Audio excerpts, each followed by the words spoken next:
I've just published this magnificent book on humour. I keep rereading it just to relish the wit and the wordplay and the swift perceptiveness of it all. In fact, it was very hard for me to tear myself away from it to come here.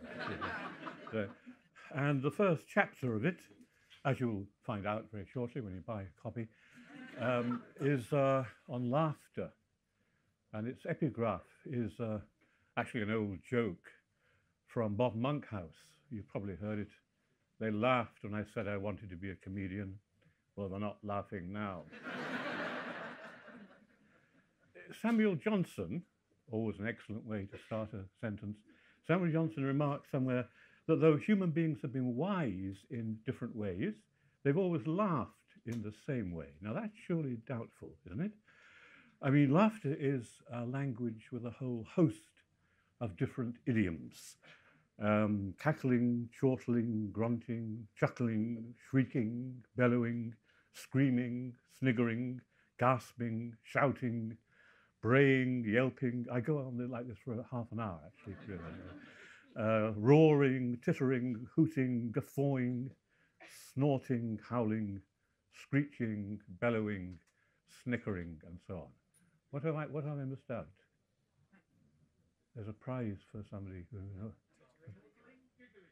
Giggling, yes. Prize. The prize is you can buy 2 copies of this book. One of the paradoxes of laughter is, in one sense, it's a pure enunciation without any, which expresses nothing but itself in a way, without any inherent sense, in a way like music.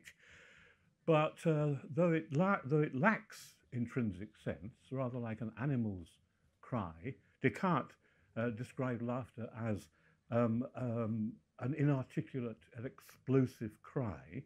But despite that fact, despite the fact that it's in a way a matter purely of the signifier, yes, it doesn't have a meaning or signified, it's richly laden with cultural significance. Yes, so it's sort of, as it were, on the cusp of nature and culture. Not only has laughter no inherent meaning in the way that a sentence does, but at its most riotous or convulsive, it involves the disintegration of meaning as the body tears one's speech to fragments and the id pitches the ego into temporary disarray. As with grief or severe pain or extreme fear or blind rage, truly uproarious laughter, of course, involves a loss of physical self-control as the body gets momentarily out of hand and we regress to the uncoordinated state of the infant. Laughter is quite literally a bodily disorder. There's something alarmingly animal about it, not least the kind of noise it involves, hooting, braying, cackling, neighing, here I go again, bellowing and so on, which calls to mind our affinity with the other animals, which is strange because the other animals don't laugh themselves, at least not conspicuously. So Darwin thought that monkeys chuckled when you tickle them. I don't know if anybody's tickled a monkey recently to try and put this to the test. So that in this sense, oddly, laughter is at once animal and distinctively human. It's a miming of the noise of the beasts on the one hand, yet it's quite unbeast-like itself. Laughter signifies, but it also involves a breakdown of signification into pure spasm, breath, sound, rhythm, and so on. It represents, in one sense, the temporary collapse or derangement of what we might call the symbolic order of meaning, while in another sense, it continues always to rely upon it because we laugh for some kind of reason, yes? Normally speaking, except that laughter can, of course, generate more laughter and that it becomes contagious, where we don't even know what we're laughing at, except we're laughing at laughing. So laughter is an utterance which springs straight from the libidinal depths of the body, but there's a cognitive dimension to it as well, as there is to all emotions. All emotions involve ideas of some kind, yes? We're laughing at something, after all. Infants smile almost from birth, but laughter begins only around the 3rd or 4th month, perhaps of its need to engage the mind in some way. Laughter isn't always a laughing matter. There's a cliche for you.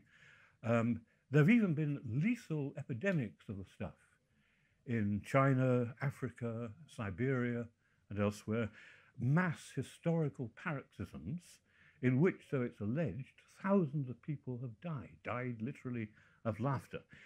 In 1962, one such outbreak in what was then Tanganyika immobilized whole school districts for months on end. And since being out of control is never entirely pleasurable, laughter can easily border on the unpleasant, like being tickled, for example.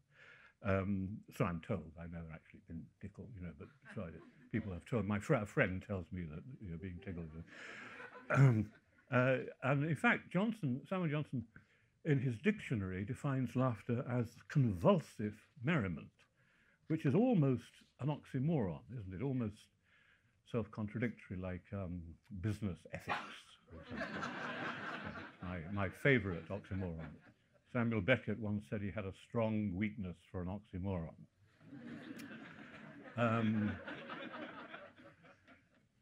Lying through his teeth, the narrator of Lawrence Sterne's great novel, Tristram Shandy, tells us he once laughed so hard that he broke a blood vessel and lost 4 pints of blood in 2 hours. The novelist Anthony Trollope suffered a stroke while laughing at a comic novel, a misfortune by which few of his own readers are likely to be afflicted. So you can treat language, laughter, as a kind of text, if you like, or as a language with so many different regional accents. Upper-class Englishmen are more likely to bray than middle-class English women, who perhaps are more given to tinkling. Yes, military generals tend not to giggle, or popes to cackle, for example. The president of the World Bank is permitted to laugh heartily, but not hysterically. He might begin to have economic worries if he starts laughing hysterically. Quite a lot of humour involves what Freud calls de-sublimation. That's to say, basically debunkery, puncturing. The energies that we invest in some ideal, or just in some meaning or value, really, it doesn't have to be that ideal, are released as laughter. Those psychic energies are released in the form of laughter when the ideal is rudely punctured. Because sustaining ideals involves, or even values, involves a certain degree of psychical strain. So not having to do so can be a pleasurable sensation. We're now free from having to maintain a reputable moral front and can reap the delectable fruits of being shamelessly crude, cynical, selfish, lecherous, insulting, morally indolent, emotionally anaesthetized, and outrageously self-indulgent, all of which, of course, is very pleasant.